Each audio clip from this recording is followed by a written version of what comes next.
मेरा पानी उतरता देख किनारे पर घर मत बना लेना। मैं समंदर हूँ, लौट के जरूर आऊंगा। बहुत धन्यवाद। पत्थर पे सिर पटक के कुछ नहीं होता, समंदर को वापस आना नहीं आना वो उसे पता होगा। लोकसभा चुनाव में हार के बाद अब यूपी में आरोप प्रत्यारोप का दौर शुरू हो गया है। पहले पूर्व केंद्रीय मंत्री संजीव बालियान ने बीजेपी के पूर्व विधायक संगीत सोम पर आरोप लगाया था कि उन्होंने सपा प्रत्याशी को खुलकर चुनाव लड़ाया। तो वहीं इस पर पलटवार करते हुए संगीत सोम ने कहा कि उन्हें जो भी बात कहनी है पार्टी के फोरम पर रखे, घर की बात बाहर नहीं ला सकते। दरअसल लोकसभा चुनाव में हार के बाद भाजपा प्रत्याशी डॉक्टर संजीव बालियान ने प्रेस वार्ता की। उन्होंने सरदना के पूर्व विधायक संगीत सोम का नाम लिए बगैर कहा, शिखंडी ने अंदर रहकर बाहर वालों के लिए काम किया, सपा को चुनाव लड़वाया। इसके साथ ही कहा, लोकसभा चुनाव में जो जयचंद की भूमिका में रहे पार्टी उन पर जरूर कार्रवाई करेगी। तो वहीं इसके जवाब में संगीत सोम ने प्रेस वार्ता की और कहा कि संजीव बालियान अपने घर में क्यों हारे, पहले इसकी समीक्षा करें। चरथावल और बुढ़ाना दोनों विधानसभा में उनकी बड़ी हार हुई है और दोनों ही उनकी घर की विधानसभाएं हैं। चिंतन मनन ये करना चाहिए कि आखिर मैं घर की विधानसभाओं पर क्यों हारा। पार्टी के अगर वो समर्पित कार्यकर्ता है तो हम कार्यकर्ताओं का एक फोरम होता है। अगर किसी ने कोई गलती करी है, किसी की कोई शिकायत हमें एक दूसरे से है, तो हम अपनी पार्टी फोरम पे बात रखेंगे। पार्टी का हमारा प्रदेश नेतृत्व है, हमारा राष्ट्रीय नेतृत्व है, हम अपनी बात वहां रखेंगे, ना कि मीडिया के सामने रखेंगे। मुझे तो मीडिया के सामने इस बात के लिए आना पड़ा क्योंकि मुझ पर नाम लेकर आरोप लगाया गया। मैं भारतीय जनता पार्टी के अपने नेतृत्व से यही कहूंगा कि इस सारे विषय की जांच होनी चाहिए। मैं भी 2022 में चुनाव हारा था। कारण क्या है मैं कुछ नहीं कहूंगा, लेकिन मैंने पार्टी को अपनी बात बताई और पार्टी ने उसकी जांच की होगी या कर रही होगी। मैंने कभी भी मीडिया के सामने हार का ठीकरा किसी के सिर पर नहीं फोड़ा के। मैं संजीव बालियान जी को भी यही सलाह देना चाहता हूं कि पार्टी के कार्यकर्ता के तरीके से आप अपनी बात रखिए, पार्टी फोरम पर रखिए, मीडिया के सामने मत रखिए, क्योंकि हम घर की लड़ाई बाहर नहीं ले जा सकते।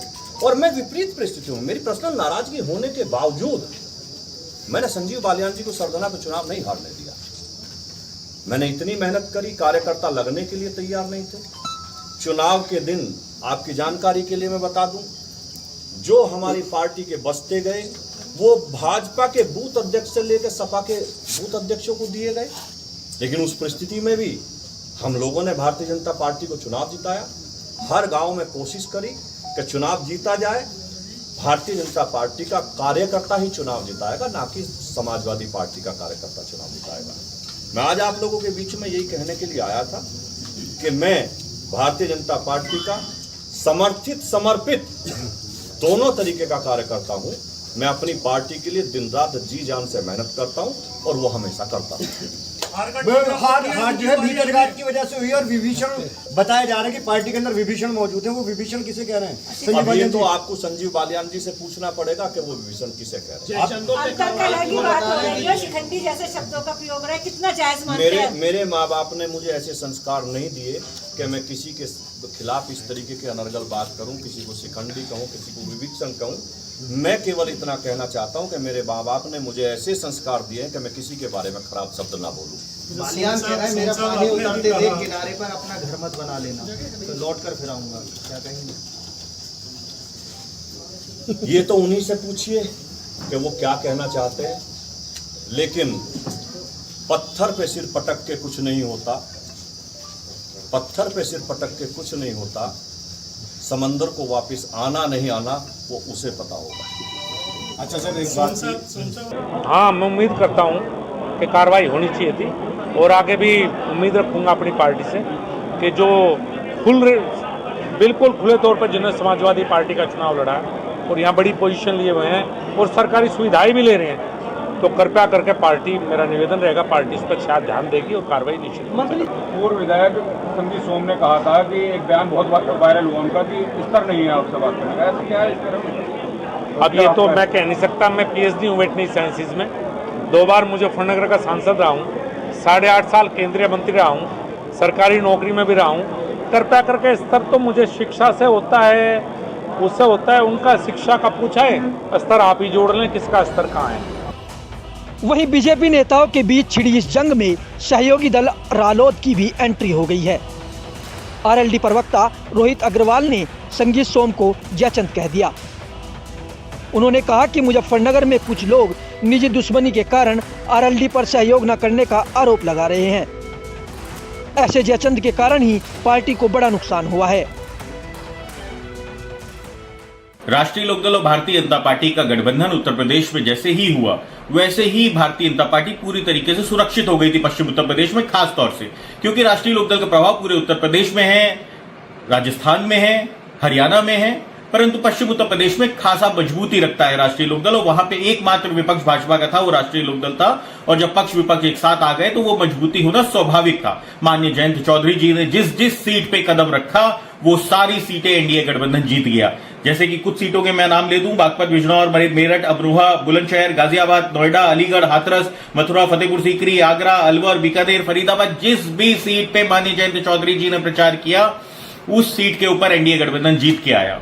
स्पेसिफिकली मुजफ्फरनगर सीट की अगर मैं बात कर लूं, जहां पे कुछ लोग अपनी व्यक्तिगत महत्वाकांक्षा के कारण और अपनी निजी कुंठा के कारण राष्ट्रीय लोकदल के ऊपर कहीं ना कहीं इल्जाम लगा रहे हैं कि राष्ट्रीय लोकदल उतना सहयोग नहीं कर पाया भारतीय जनता पार्टी का। सबकी सच्चाई ये है कि वहां पे भाजपा के खुद के कुछ जो नेता, जिनको जनता ने 2022 में नकार दिया था, वो अपनी विधायकी भी हार गए थे। संगीत सोम जैसे नेता, उन्होंने जयचंद का काम किया और पूरी तरीके से उन्होंने खुल के विरोध किया भारतीय जनता पार्टी का, जिसके कारण भारतीय जनता पार्टी मुजफ्फरनगर में हारी। मुझे लगता है कि इन लोगों को अपनी स्वयं की समीक्षा करनी चाहिए। ऐसे जयचंद बन के आप अगर स्वयं की पार्टी को ही कमजोर करते हैं तो फिर धरातल पे आपका कोई अस्तित्व जनता छोड़ने वाली नहीं है। वहीं अगले दिन पार्टी कार्यकर्ताओं से मुलाकात करते हुए बालियान ने कहा कि मैं स्वयं के ऊपर हार की जिम्मेदारी लेता हूं, जो कमी रही मेरी रही है। कार्यकर्ता अपने मन से हार का मलाल निकाल दें। चूंकि तुरंत बाद में मंत्रिपरिषद की बैठक थी, फिर शपथ ग्रहण समारोह था, तो मैं भी दिल्ली चला गया था।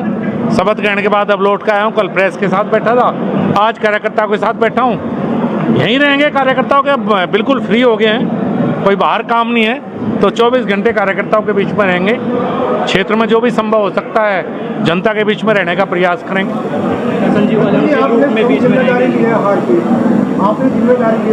निश्चित रूप से जब मैं उम्मीदवार हूँ तो अगर कोई कमी आ रही होंगी तो संजीव बालियान की रही है। सबने बहुत मेहनत की, सभी कार्यकर्ताओं। देखिए, समीक्षा तो बहुत चीज़ों पर होती है, लेकिन मैं कायर नहीं हूँ कि दूसरे के ऊपर डालूं। ये हार थी, मैं इस हार की जिम्मेदारी स्वयं लेता हूँ। मैं कहीं नहीं जा रहा था, मैं यहीं हूँ, खूब फाट करूँगा आपके बीच में। बल्कि समय कम था, हंसी मजाक थोड़ी कम होती। एक समय ज्यादा रहेगा, सारी मीटिंग घुमाऊंगा, पूरा हंसी मजाक करेंगे, पूरा होगा। और किसी कार्यकर्ता को दिन में या रात में कभी भी जरूरत पड़ेगी, हो सके कई बार रात को तुम जो होकर फोन साइलेंट पर कर दूंगा, भाई वो भी करना छोड़। हाल तो फोन पहले भी मिस नहीं करेगा, फोन कभी काट करो, ये कभी नहीं कर सकती। अब फोन नहीं पाया, फोन नहीं मिला, मेरे मीडिया के साथ खड़े भी नहीं कह सकते इस बात को। मैंने पीए से फोन नहीं उठाया कभी, भाई सीधे फोन उठाओ। शायद पता नहीं कोई और होगा, ऐसा नहीं होगा जिसके पीए फोन रखने होती, पर मैंने पीए से फोन कभी नहीं उठाया। कभी कोई मीटिंग होगी जरूरी तो अलग बात। तो 24 घंटे आपके बीच में हूं, 24 घंटे मुजफ्फरनगर की जनपद की जनता के बीच में रहेंगे, मिलकर काम करेंगे, सुख को सुख मानेंगे, दुख को दुख मानेंगे। अंतर ये है बस रहेगा कि अब आपके बीच में आपके साथ बैठकर काम करूं, मंच के बजाय आपके बीच में आया हूं, आपके बीच में बैठकर काम करूं। और जो पार्टी काम देगी, बूथ अध्यक्ष दोबारा शुरू करने की क्षमता रखता हूं, बूथ अध्यक्ष को पहले पार्टी नीचे काम दो, पार्टी ऊपर काम दो, हंस के मुस्कुरा अच्छी तरह पूरा काम करेंगे। जहां पार्टी जिम्मेदारी लगे वहां जिम्मेदारी से काम करेंगे, जो कमियां रही उन्हें ठीक करेंगे। आने वाले भविष्य में जो भी चुनाव आएंगे उन चुनाव में कार्यकर्ता बनकर काम करूंगा, बिल्कुल पूरी तरह से। और जनता के जो रिएक्शन होगा, जनता का जो बात होगी 1 साल तक, उसकी अच्छी तरह से प्रतीक्षा करूंगा। भाई सच बताऊं, इतने काम कर रखे, इतने काम कर रखे, इतनी सड़क बनवा रखी, इतने सांसद तो टुक्की लगवाने में लग रहे, तो सच बता रहा, टुक्की लगवा लेना तो बड़ी मजा है। और तो छोड़, हमने तो ऐसे ऐसे काम इतनी मेहनत से, इतने रिस्क से सब काम करें, ठीक है। बता दें कि चुनाव के बीच ही संजीव बालियान और संगीत सोम के बीच विवाद खुलकर सामने आ गया था।